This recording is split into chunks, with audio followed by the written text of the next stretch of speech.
and welcome to another Toffee Blues video, your source for all things Everton. I'm Louis, back with the player ratings after Everton's exit from the League Cup third round against Southampton at Goodison Park last night.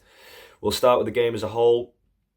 I thought that, given the fact that it was essentially half a team for Everton, we were missing key players for right the way from the goalkeeper to the centre forward. It was actually not too bad of a performance. I know not a lot has been made about the lack of possession that we had against Southampton, but based off their games this season as well, that's the way that they play. And, you know, it was always Everton as a side aren't going to be keeping the ball loads, so that wasn't too much of a shock. But I thought there was a few impressive performances, and on the balance of the 90, with Virginia only having the one save to make as opposed to McCarthy, who had to deal with crosses, made one fantastic save in the second half from Lindstrøm as well. I thought on the balance of things we probably deserved the 3 points. Unfortunately, didn't go that way, and the lottery of pens was against us once again. One thing is certain, however, and that is that we need to start turning a corner. We've played 4 league games, lost them all in terrible fashion as well. Now out of the cup in the third round, 2 games through. We've only beaten Doncaster all season, and Sean Dyche is under massive pressure now. And whether you think he needs to go, whether you think he should be staying, one thing is that he has to win games, and that's on him now. He's got to turn a corner, starting with Leicester at the weekend. But onto the player ratings anyway. We'll start with the goalkeeper, Virginia. I actually thought Virginia had a solid enough game. There was a good save second half, the only one he had to make really. Nothing he could have done with the goal, free header essentially from 6 yards out. You've got no chance as a goalie in that scenario. The only thing I'd throw at him, again, I thought his distribution was okay. In the penalties, however, I thought he was not as imposing as he could have been. Went the right way on, I think, one, which was a well-taken penalty from Ross Stewart. But you do feel, with Jordan Pickford sat on the bench, no disrespect to João Virginia, but as good as we know Jordan is, you feel like he might have been able to have a bit more of an impact in the shootout than João did. But overall, a solid enough performance, just a little bit disappointing with the penalties in the end.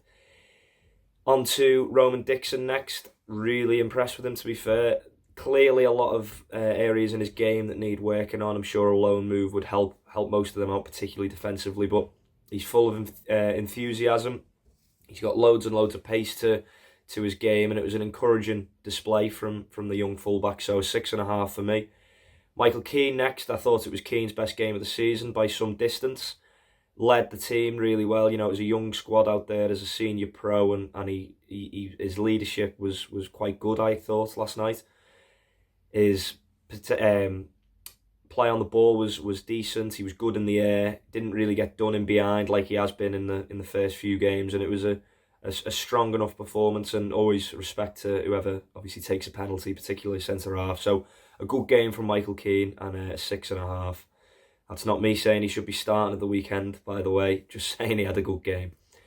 Jake O'Brien next, encouraging again, 6.5 for me. I thought first 45 in particular, when he was up towards where we sit in the Gladys, I was really impressed. The thing that pleased me most with him was that he's got a real burst of pace on him. Something that you don't obviously always associate with a 6'5", 6'6" centre half, but he's got that to his game as well. It showed. There was a couple of times where he'd put the burners on, and all of a sudden he's in a position where you thought he might have been getting outran. So it's good that he's got that to his game, dominant in the air as well. And I thought he had a decent game, O'Brien as well. And for me, if Jared's not back, I do think he should get the nod on Saturday against Leicester. Because again, he against Doncaster, and now he's had a good game and wasn't too bad against Villa either. So he's definitely worth a start in my opinion. Dwight McNeil next, 6 for me. Obviously started the game out of position at left back, grew into it. Obviously he got done very early on. I think he slipped, to be fair to him, but he stuck to his task defensively, and then was a lot better when he moved into the 10 as well. In the substitution in the second half, which obviously brought Young on in his position to put him higher up the pitch. I thought he'd done well in the 10. He was linking up really well with Lindstrøm and Ndai. And McNeil, again, someone who splits opinion constantly. I think he's had a decent start to the campaign, creating plenty of chances, 2 goals already, and had a hand in our first as well with one of his trademark whipped in corners, which obviously O'Brien kept alive. For me, though, obviously getting caught out with the first goal, I know it's not his game, but he needs to be a little bit stronger there to in trying to at least interfere with Harwood Bellis's run at goal. He made that just a little bit too easy for the centre half. But a 6 for me for McNeil. Stuck to his task, worked really hard, and I thought had a good game in the number 10. Mangala next, 5.5 for me. You can see he's trying to get up to fitness. He said that himself after the game. There's plenty more to come from the loanee.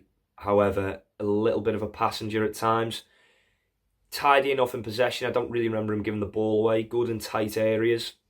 Very clearly a number 6, I think. A sitter. I thought he looked a lot more comfortable there than when he went into a 2 with Robinham late on. And he was obviously having to press a bit more. I think he was far better as a holding midfielder, but just a little bit lax, really, his performance.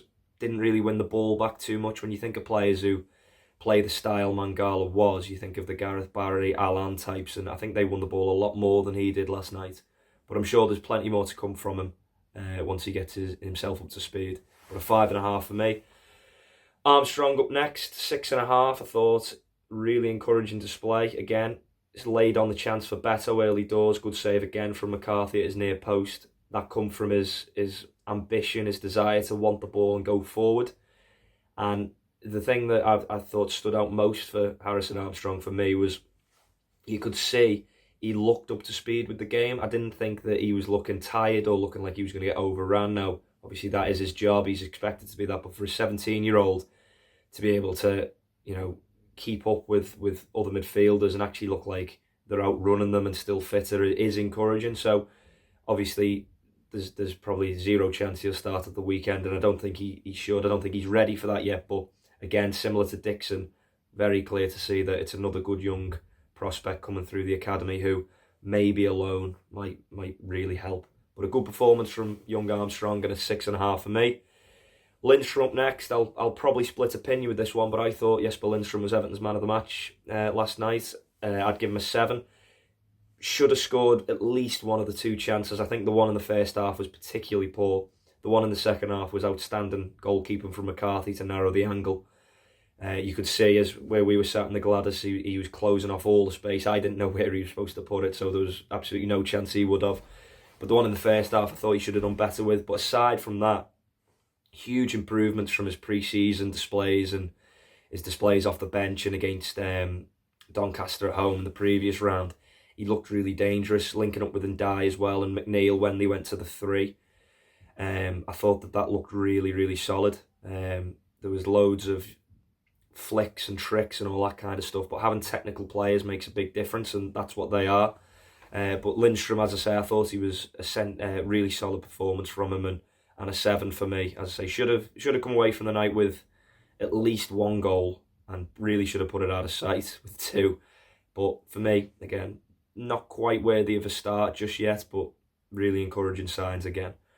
Ndai next, 6.5. I love watching Iliman Ndai play football. I think he's a great watch. His link-up play, again, really, really nice to watch. Exciting footballer. When he gets on the ball, you feel like something's going to happen. But for me, the best part of his game is his work rate. He doesn't stop. He's not just jogging over, he's sprinting. He's getting back, helping his full-back, getting us up the pitch quick.